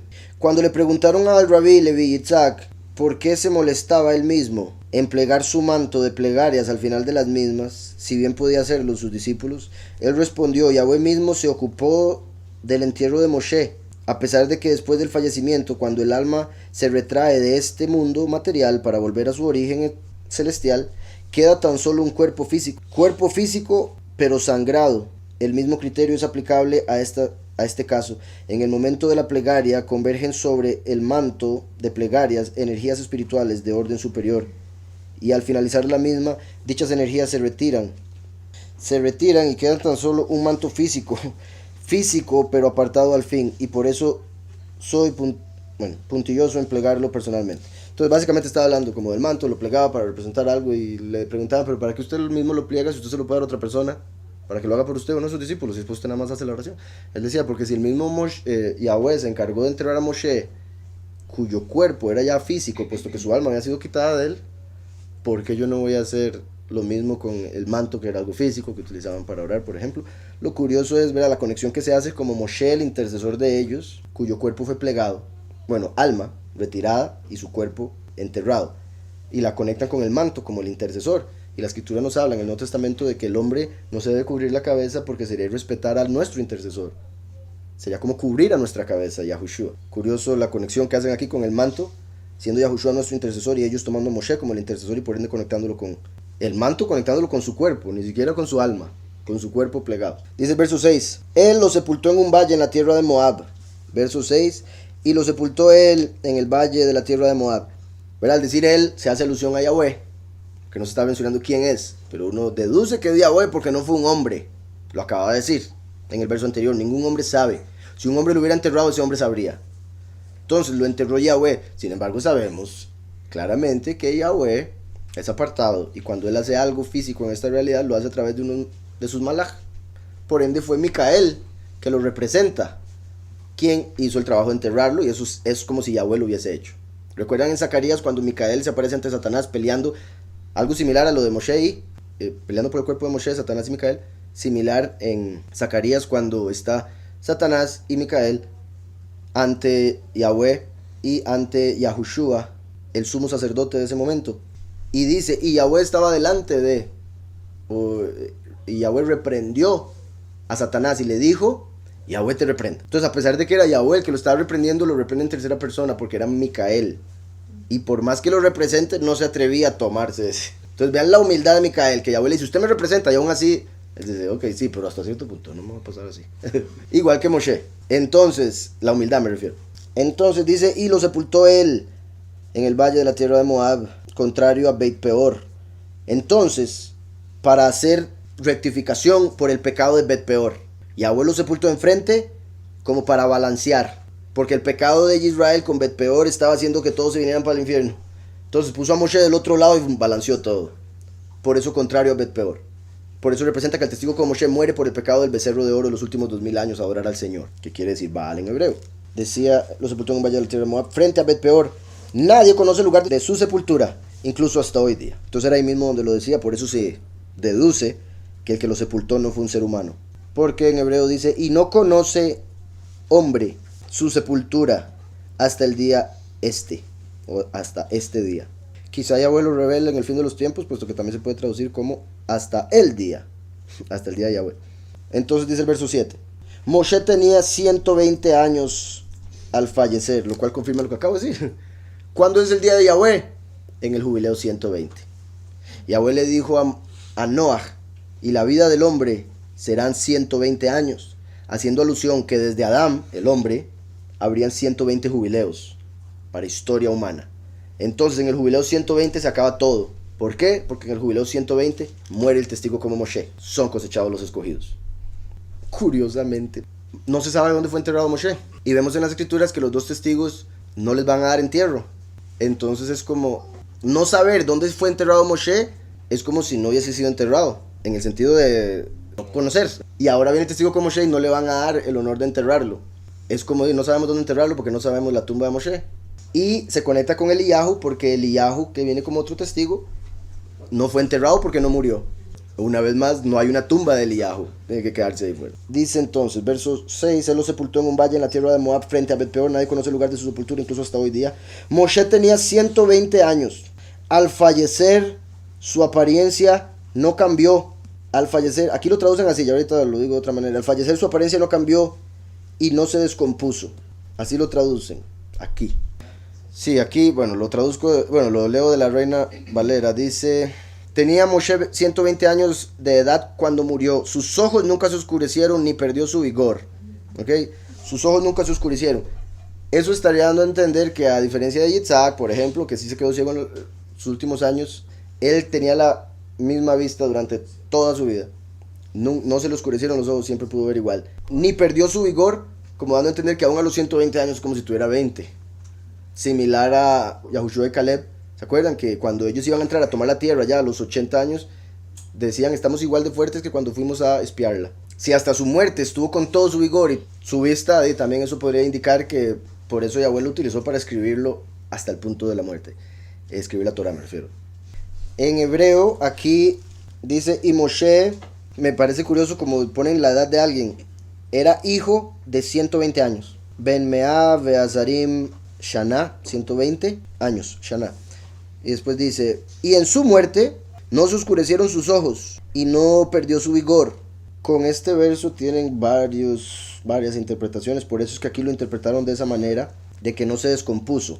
Eso es como trampa.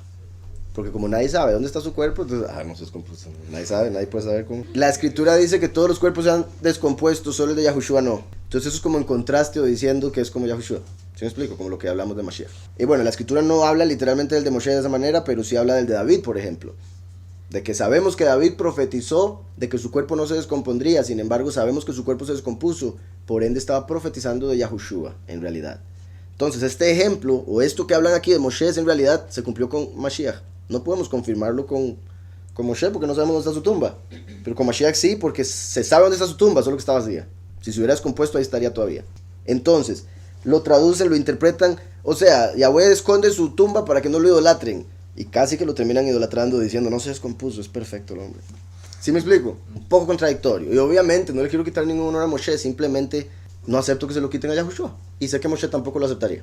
Y si su cuerpo se descompuso, no le gustaría que enseñen que no se descompuso, porque su humildad no lo permitiría. Entonces, aquí pone un comentario y dice: su ojo no se debilitó. Sin embargo, en otros contextos Rashi interpreta ojo en el sentido de apariencia, o sea, la forma en que se veía. Moshe falleció el 7 de Adar. Aunque aquí vea, Rashi lo traduce como: su ojo no se oscureció ni siquiera después de morir.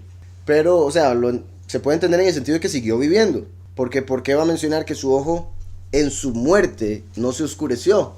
Eso se interpreta como que al morir siguió viendo. En su muerte su ojo no se oscureció. Entonces da a entender que a pesar de que en este mundo físico se le dejó de ver, él siguió viendo en su realidad. O sea, la realidad del Padre Celestial. Entonces, dice aquí: hay mucha gente cuyo poder de la visión no se pierde durante su edad adulta. Si los ojos de Moshe no se oscurecieron solo durante su vida, no sería digno de comentarse. El verso, por ende, nos está revelando que aún después de su muerte continuó su vista perfecta. Además de esto, hubiésemos esperado que el verso dijese: Moshe murió a la edad de 120, sus ojos no se oscurecieron y aquí lo traducen así, y su humedad no se perdió. O sea, porque cuando una persona se muere, los fluidos que están en el cuerpo ya dejan de moverse, entonces llegan a pudrirse de ese mismo líquido y se deshidrata o se infla dependiendo de dónde esté el cuerpo. Entonces pasan un montón de cosas con esos líquidos hasta que pierde los líquidos. Entonces aquí está diciendo como que no perdió el líquido, dando a entender que no se descompuso, que no se pudrió. Al contrario de Bet Peor, al otro lado de Bet Peor, su lugar de entierro fue preparado desde el final de los 6 días de la creación para pagar por el incidente de adorar a Baal Peor. Y eso según un comentario de Números 25.1. Por ende se cree en el judaísmo que esta fue una de las cosas que se creó al atardecer del 6º día. En sí, la tumba de Moshe. Pero se puede entender también, no necesariamente como que Yahweh la creó en ese momento, simplemente él sabía que iban a pecar con Baal Peor, entonces preparó ese lugar después de eso. Hay otros que lo interpretan de esa manera. Entonces, con respecto a eso, de que Moshe, se hubiese esperado que dijese, Moshe vivió 120 años y sus ojos no se oscurecieron, ni lo dejó su humedad, la forma en que está escrito es para darnos a entender que cuando murió, sus ojos no se oscurecieron, ¿verdad? Como les dije, en su muerte sus ojos no se oscurecieron. En lo que respecta a la otra parte donde dice que ni perdió su humedad, o otros lo traducen, ni se descompuso, hay quienes lo interpretan la palabra como significando otra cosa que daría, que se refiere a la mandíbula, dando a entender que no se le cayó ni un diente. 120 años todos los dientes. Recuerdan que eso está conectado con, bueno, obviamente cuando se pierde un diente, en la escritura vemos que botarle un diente a alguien era bastante negativo. O sea, había que pagar mucho por un diente. Eso quiere decir que los dientes representan mucho, son muy importantes. Y en lo que representa lo espiritual vemos que Mashiach tendría los dientes tan blancos como la leche, conectando con la palabra de Yahweh. Por eso están en la boca, para hablar las palabras de Yahweh y como una barrera para que no salgan las del enemigo. ¿Está claro? Entonces, los dientes, como cambian la contextura de la comida, representa que nos deberían ayudar a cambiar nuestro vocabulario diciendo lo que es bueno y no diciendo lo que es malo. Entonces, el que no perdió sus dientes durante toda su vida indicaría todo eso que acabo de explicar. Y no tendría mucho sentido en tener sus dientes una vez muerto, como ¿de qué me sirve saber que tenía dientes muertos si no los va a usar su cuerpo? Entonces indicaría algo espiritual más bien. Entonces dice, según el Targum, Jonathan ve la palabra lejó como una forma de lejí, que quiere decir mandíbula, y traduce el verso como sus dientes no se le cayeron de su mandíbula.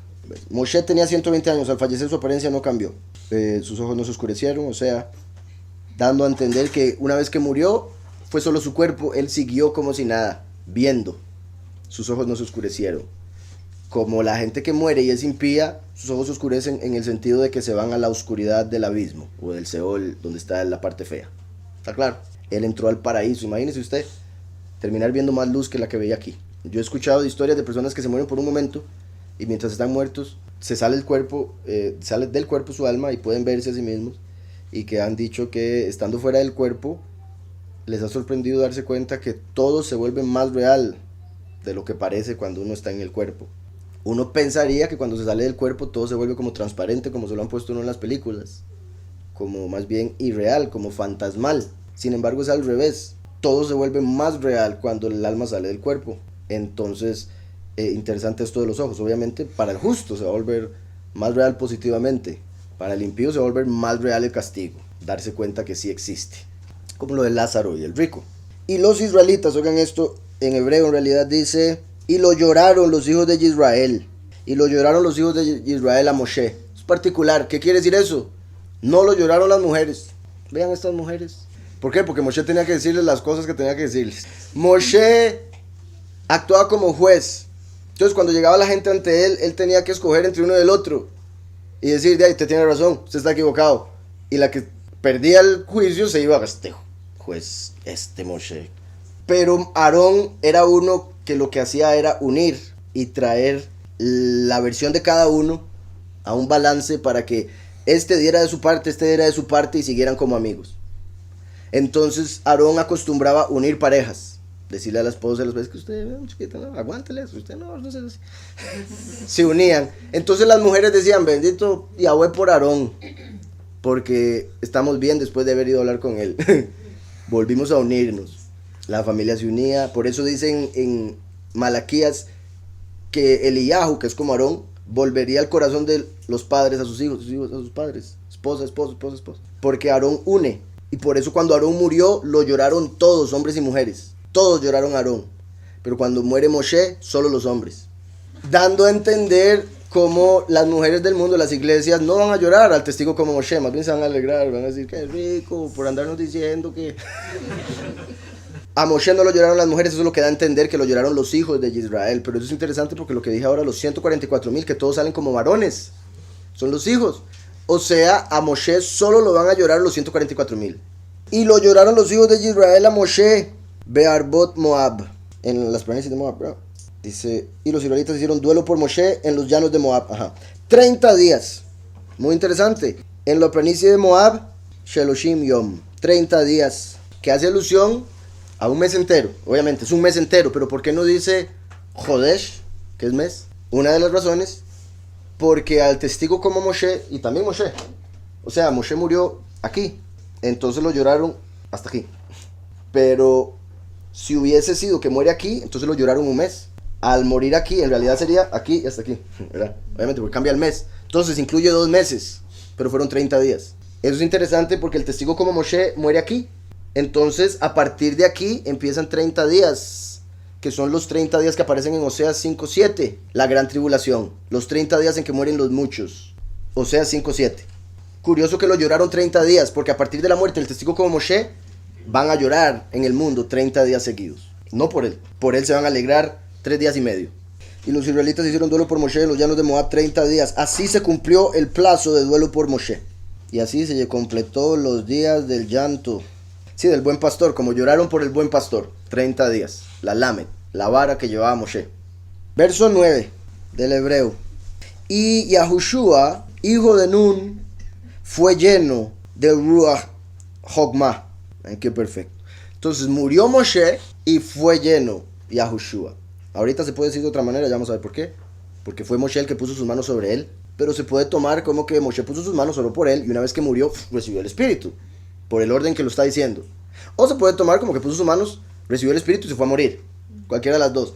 La primera me parece por la cronología y en sí con el punto de que acaba de mencionar 30 días. Entonces, se cumplieron los 30 días del llanto por Moshe. Básicamente, se podría decir un 6 o 7 de Aviv.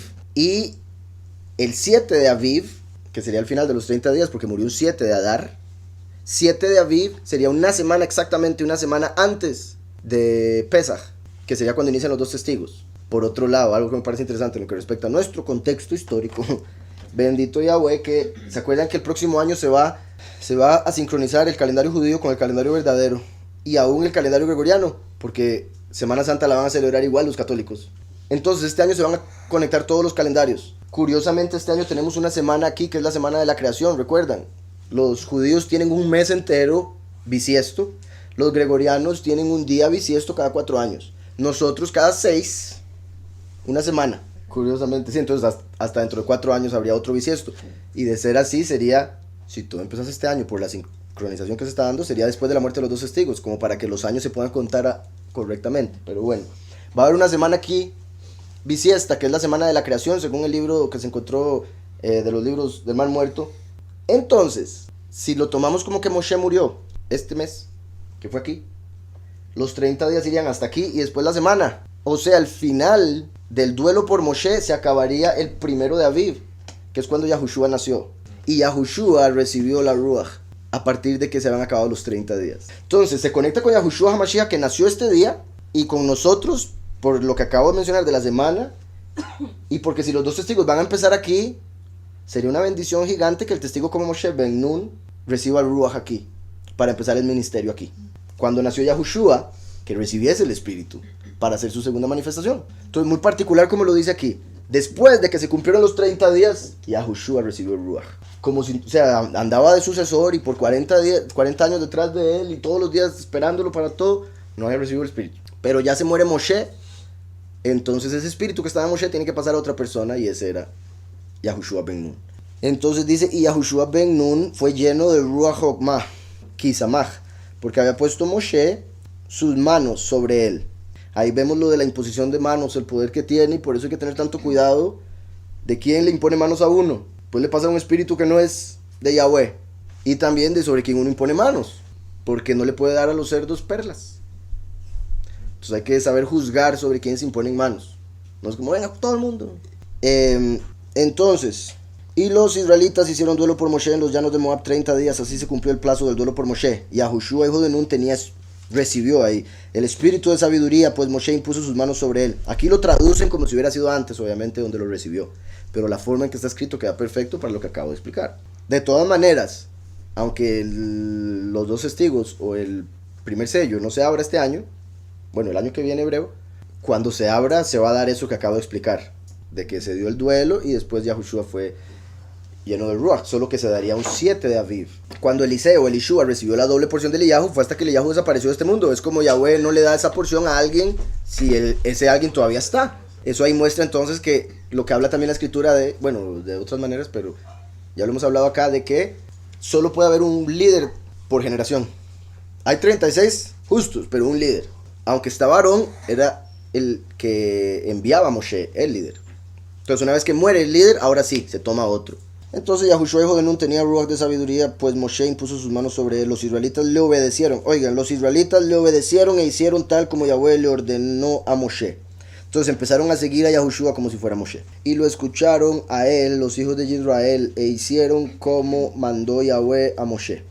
O sea, como si estuviese diciendo que al estar con Yahushua, cumplieron la Torah de Moshe. Mostrando que el Mesías, Yahushua HaMashiach, valga la redundancia, Yahushua HaMashiach, cumpliría la Torah de Moshe para que nosotros, a través de la fe en él, lo cumpliésemos también. Entonces Israel nunca había cumplido la Torah de Moshe, hasta que se murió Moshe y recibió Yahushua el Espíritu. Lo menciona, dando a entender que solo podríamos cumplir la Torah de Moshe a través de Yahushua HaMashiach. Dice 34.9, un comentario: Moshe impuso sus manos sobre Yahushua. La imposición de manos implica transmisión o transferencia. Moshe le transfirió, muy importante eso, entenderlo, o sea, eso quiere decir las manos en el sentido espiritual también tienen mucha importancia, porque no es como que usted puede transferir su espíritu con el codo o con el pie, es con las manos. Y de hecho esta mano da y esta mano chupa. Se podría decir también en el sentido de lo espiritual, se puede hablar como que la derecha es para lo que nosotros queremos y la izquierda lo que queremos rechazar. Pero ahora que estamos hablando de imposición de manos, es como que uno puede dar de su espíritu con la derecha lo que uno quiere y la izquierda traería algo contrario, es el aspecto, porque eso es lo que representa derecha e izquierda, son contrarios. Y se podría hablar de las dos manos como en la batería de carro, que se ponen los dos lados, positivo y negativo, para poder pasar la energía. ¿Sí me explico? Entonces, similar a eso sería lo que se hace con las manos sobre la persona. Entonces hay que entender por algo también los dedos, se puede ver como extensiones de eso que está transmitiendo algo. Muy importante. Hemos venido hablando de eso desde hace ratillo, ¿verdad? Que el 2020 se puede ver como la kaf, dos manos. La kaf es una mano abierta. Entonces representaba ya sea intercesión, manos levantadas, o lo que estamos viendo aquí que Moshe hizo. Entonces sus manos 2020 sobre Yahushua, y acabamos de conectarlo con este año muy específico por esa semana que hay. La imposición de manos también rige en otras áreas del servicio supremo. Así, por ejemplo, en el caso de los animales de sacrificio, significa, ¿se acuerdan cuando traían el macho cabrío? Había que ponerle la mano lo más fuerte posible y decir todos los pecados del pueblo. Los pecados se le transferían al macho cabrío. Al macho cabrío se le transferían los pecados y él era sacrificado y por ende morían los pecados. Se pagaba por el pecado con la muerte del animal. Entonces ahí mismo se puede ver cómo se puede transferir algo con las manos. Por ende, así como se puede transferir la bendición, también se puede transferir el pecado. Vean qué peligro. Que le ponga a un pastor de esos impíos las manos encima. Cancelo. Todo el pecado le está pasando. Las faltas cometidas para que al ofrendarlo y sublimarlo, las mismas queden expiadas después de transferir los pecados. En este caso vale aclarar que si se trata de expiar por faltas cometidas contra un semejante, se debe ante todo reparar el daño causado y obtener el perdón de aquel para que la ofrenda cumpla su efecto. ¿Verdad? En eso de los animales, o sea, dicen, no quiere decir que si usted le hizo daño a alguien, usted trae el animal y ya quedó perdonado. Usted tiene que tratar de arreglar esa situación con ese alguien. Hay mucha gente que de fijo pensaba que con solo el sacrificio ya, con mucha gente que piensa que con solo dar plata en la iglesia ya están siendo permitidos o salvos, sí. Y en el caso de los sabios o maestros, imponen sus manos sobre sus discípulos para transferirles el estatus de sabios. Es lo que se conoce bajo la denominación de ordenancia rabínica. Entonces, cuando Moshe puso sus manos sobre Yahushua enfrente de todos, era para que todos dijeran, ese es el escogido. A ese es el que hay que ponerle atención. Para que después no saliera uno diciendo, no, fui yo.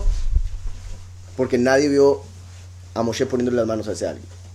A diferencia de lo que pasó con Koraj, cuando él quería el sacerdocio, porque pensaba que era de Aarón, porque pensaba que le pertenecía a él y que lo de Aarón, dárselo a Aarón, era lo que llamamos por aquí argolla, favoritismo.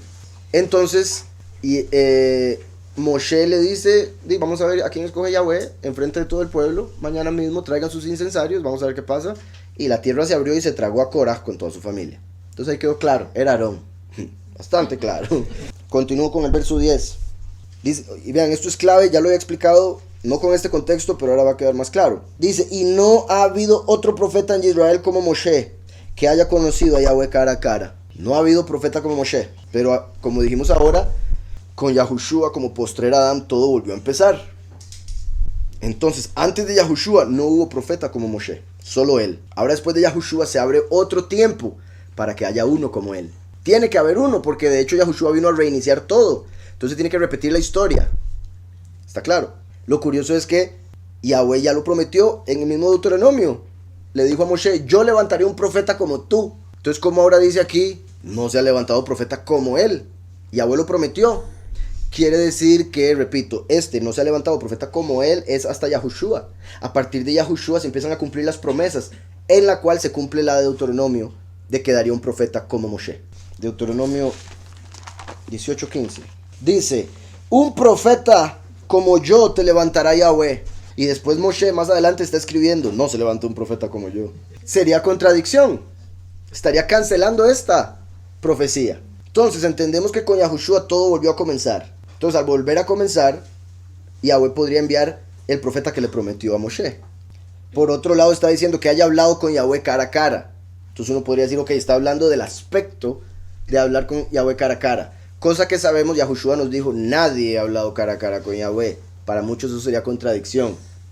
Yahweh estaba diciendo a través de Yahushua que Moshe no vio a Yahweh mismo, vio un mensajero de Yahweh, vio un ángel. Entonces en ese aspecto no ha habido ni se ha levantado un profeta como Moshe, que literalmente se siente a hablar con un ángel, que literalmente pueda ir a buscar a Yahweh y Yahweh le mande un ángel para darle respuesta, porque Moshe en varias ocasiones dijo al pueblo, esperen un momento, voy a ir a ver qué dice Yahweh. Imagínense usted qué respeto de hombre.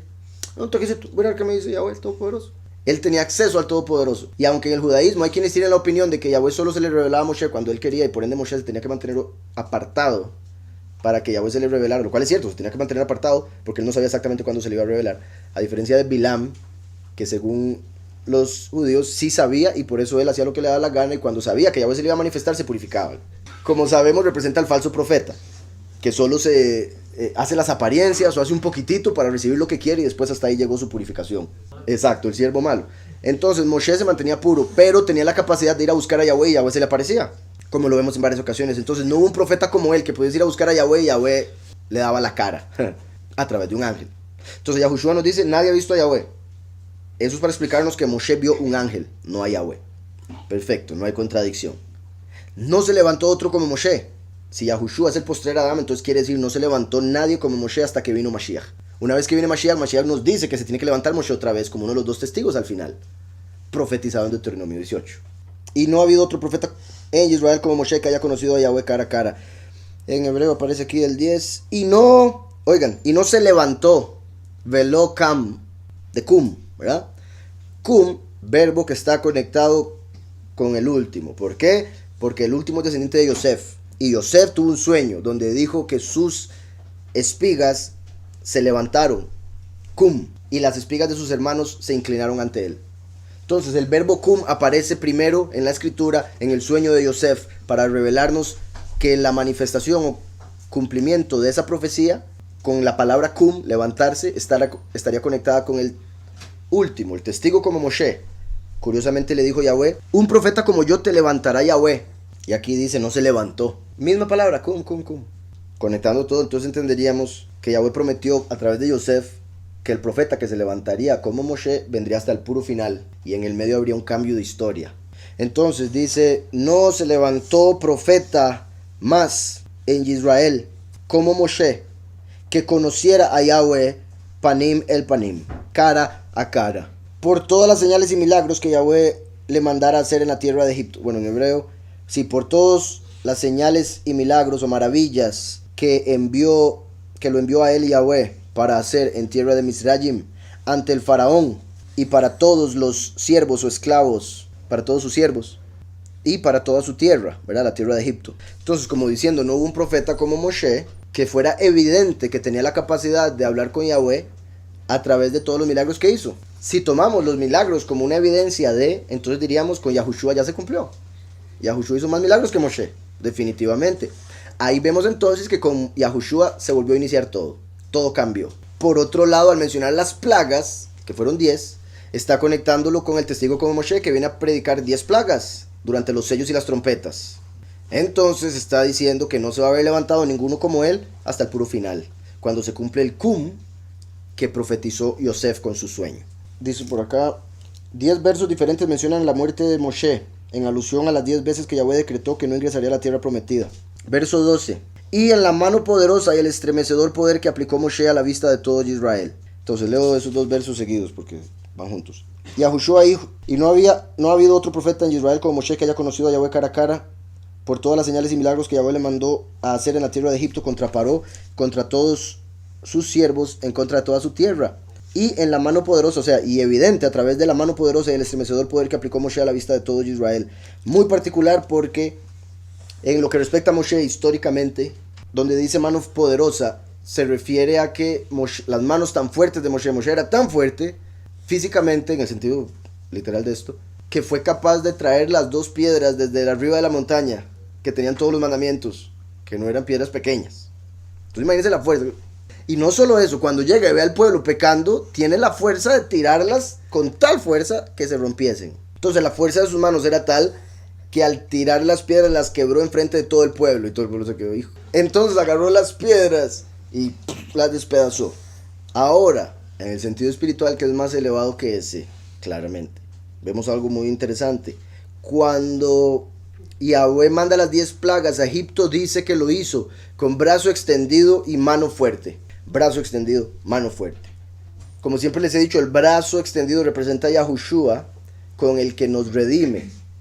Desde los cielos estira para salvarnos. Desde su trono se extiende hacia nosotros para redimirnos del hueco en el que estábamos, o estamos en alguna ocasión de la vida.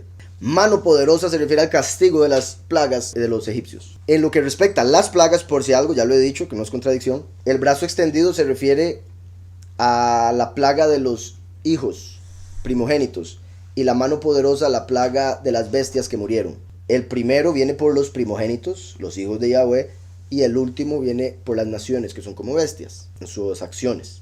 Entonces todo eso se conecta, pero en términos general de la escritura, el brazo de Yahweh representa el que salva, Yahushua, donde está la fuerza. Por eso todo lo puedo en el Mesías que me fortalece. El último es la mano, porque llega a cumplir el resto de lo que el brazo vino a hacer. Pero no solo viene a agarrar a los pocos y llevarlos a Yahweh, sino que viene a castigar a los impíos, como la mano abierta, mano poderosa con la que castigó a los egipcios. Entonces, muy interesante que aquí Yahweh, en este verso tan particular, el cierre de Deuteronomio y toda la historia del Génesis, desde Génesis hasta Deuteronomio, del principio, no menciona el brazo extendido, solo menciona la mano fuerte, porque está hablando de la venida del último, que es la mano. Moshe representa la mano, no representa el brazo. Por eso cuando está hablando de Moshe dice, y con mano fuerte. ¿Sí quedó claro ese punto? Lo leo del hebreo, dice, y por todo ulkol hayad, y todo lo que es su mano, la yad, porque hay unos que traducen brazo, pero recuerden que en hebreo, igual que en español, hay una palabra para brazo y otra palabra para mano. Yad es mano. Y con toda la mano fuerte, la palabra que utiliza para fuerte es hazaká, es fuerte, de hazak, que es de donde viene el nombre Hizkiyahu, Ezequías. Hizkiyahu viene de hazak, fuerte, por eso la fuerza de Yahweh. Recuerdan que Hizkiyahu fue el que destruyó a Nehushtan, la serpiente de bronce que adoraban los israelitas como un ídolo. Esa serpiente de bronce representa a Mashiach, y lo vemos a través del Nuevo Testamento, del Antiguo Testamento. Yahweh le dijo a Moshe que levantara una serpiente de bronce para representar que Mashiach sería levantado para perdonarnos de los pecados y salvarnos de la muerte por la mordida de la serpiente, que es el pecado. Entonces, si Ezequías destruyó la serpiente de bronce, quiere decir que el último, como Ezequías, como rey, viene a destruir la imagen del falso Mesías, el ídolo, que es una serpiente en una cruz. Entonces, curioso que mencione aquí el verbo, la palabra que está conectada con el nombre Ezequías, que se conecta con el último, la mano, que es el último, y dice, toda la mano poderosa y por todo, Hamorá. También, a ver, sí, lo asombroso, pues estremecedor, ponen aquí. Hagadol, todas las obras que hizo Moshe delante de los ojos de Israel. Entonces menciona fuerza, que está conectado con Hizkiyahu, la mano, que está conectado con el último, la mano poderosa y el estremecedor poder que aplicó Moshe a la vista de todo Israel. Al mencionar ahí, básicamente las plagas de Egipto, la mano, la fuerza, lo último era las maravillas que realizó, se conectan con lo que vienen a ser los 2 testigos en el fin de los tiempos, con las 10 plagas como la mano de Yahweh para recobrar a los 144. Ahora voy a leer aquí unos comentarios. Dice: mano poderosa, alusión a la fuerza de Moshe que recibió en sus manos las pesadas tablas con la Torá inscrita en ellas. Estremecedor poder, alusión a los milagros que ejecutó Moshe en el temible desierto, ¿verdad? Porque ya había hablado de Egipto, todo lo que le hizo a los egipcios y al faraón y todos ellos.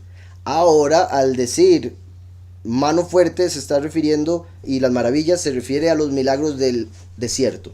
Alusión a los milagros que ejecutó Moshe en el temible desierto. En sentido figurado se refiere a la gran responsabilidad que asumió Moshe de transmitir al pueblo los tan vitales y trascendentes principios, normas y enseñanzas contenidos en la Torá.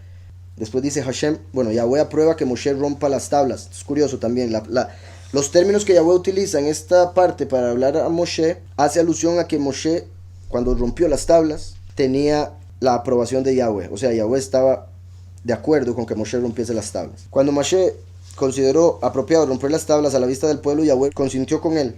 Moshe se indignó al ver que a poco del sublime momento de la máxima revelación celestial, y en ese mismo sitio, el pueblo idolatraba un becerro de oro, alejándose así de la esencia. Pero no fueron la indignación ni el enojo los que indujeron a Moshe a romper las tablas, sino su profundo amor a Israel, ya que rompiéndolas destruía el testimonio de la prohibición de la idolatría, privando así a Yahweh del fundamento incriminatorio contra Israel.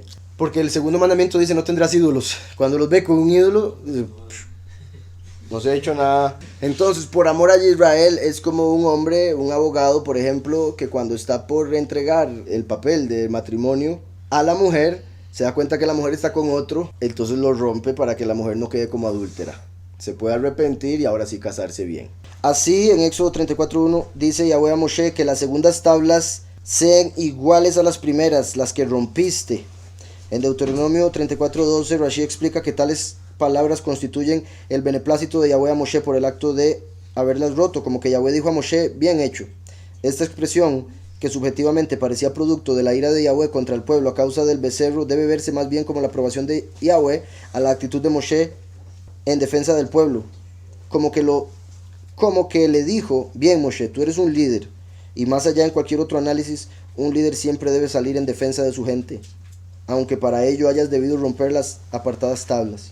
Ahora, nota sobre la culminación del ciclo de lectura de la Torá. La última letra de la Torá es la Lamed, ¿verdad? De Israel. Curioso, porque la primera letra es la Bet. Por eso ahí les he mencionado acerca de cómo Yahweh entregó la escritura a través de ángeles. Y uno de ellos, uno de los que estaría en rebelión, y por eso la tradición o la interpretación de la letra que tienen ellos como el Talmud, Torah Shebaal Peh, la Torah oral, pero también se puede traducir como la Torah que viene de la boca de Baal. Curioso que vienen de traer las tablas, ¿y a quién están adorando? A Baal, el becerro de oro. Muy particular, porque la Bet de Bereshit y la Lamed de Israel forman la palabra Baal o Bel, como donde estaría el pueblo en la esclavitud. Me refiero a Babilonia espiritual, la gran ramera. Por otro lado, los 30 días son la Lamed, los 30 días de llanto por Moshe. Pero vamos a ver qué dice aquí. La última letra de la Torah es la Lamed de Israel y su primera letra es la Bet de Bereshit. La lectura de la Torah es cíclica, ni bien se culmina e inmediatamente vuelve a comenzarse, de modo que esas dos letras se unen en una simbiosis tan estrecha como significativa. Juntas forman la palabra Lev. Cuando lo leemos al revés, claramente Lamed Bet es la palabra Lev, que es corazón. Entonces eso nos muestra que debemos tener la Torah verdadera en el corazón, no la de Baal, la de Yahweh, en el Lev. Cuando las cosas se ven al revés, se termina sirviendo a Baal. Por eso el corazón es engañoso sobre todas las cosas. Si no se tiene la Torah ahí, se va a tener a Baal. Todo al revés. Y por eso hoy nos tienen leyendo de izquierda a derecha en vez de derecha a izquierda, como es originalmente. Todo al revés, llaman lo bueno malo y lo malo bueno. Entonces, en hebreo, la primera letra es la Bet, la última letra de la Torah es la Lamed, que hace la palabra corazón. Ponderando así la Torah, dicha cualidad como factor determinante en la conducta del hombre hacia Yahweh, un buen corazón, sinceridad y buenas intenciones, es el catalizador para obtener su favor, pues no meramente en función de los resultados obtenidos juzga a él, sino fundamentalmente en la función de la rectitud y la devoción puestas de manifiesto. Entonces, hablando principalmente, como diciendo que, por un lado, cómo conecta el principio de la Torah con el final de la Torah. Para entender que apenas terminamos Deuteronomio, tenemos que empezar a leer Génesis. Porque es a través de poner la Lamed y después la Bet. Entonces entendemos que después de Deuteronomio sigue Bereshit. Bendito Yahweh, así lo vamos a hacer. Entonces, después de Deuteronomio que termina con Lamed, sigue Bereshit que empieza con Bet. Y eso es lo que debemos tener en el corazón. Y en sí, también hablando de cómo estas reglas, Yahweh las juzga no solo por la regla misma, como la gente piense que se cumple, sino según con el corazón que la haga. Si es sincero, honesto en querer servir a Yahweh. Porque hay gente que hoy en día está fallando en su servicio, está invocando al que no es, pero está haciendo todo lo posible con su corazón. Entonces Yahweh los juzga como dignos de recibir la nueva revelación. Pero si están en el error, haciendo todo mal, ¿qué va a estar Yahweh revelándoseles más? Entonces, en el cristianismo están en la doctrina falsa, pero hay gente que de corazón está buscándole. Entonces, por ese corazón de la Torah, Yahweh se les revela. Porque fueron sinceros en su oración, aunque estaban invocando a otro, por ejemplo. ¿Está claro? Como dice Yahweh, a los que no me llamaban me les revelé. Los que no me buscaban me encontraron. Porque le estaban buscando sin saber con el corazón. Y ahí termina ese capítulo. Y cada vez que se termina un libro se dice Hazak, Hazak, Venid Hazek. Sé fuerte y nos fortaleceremos.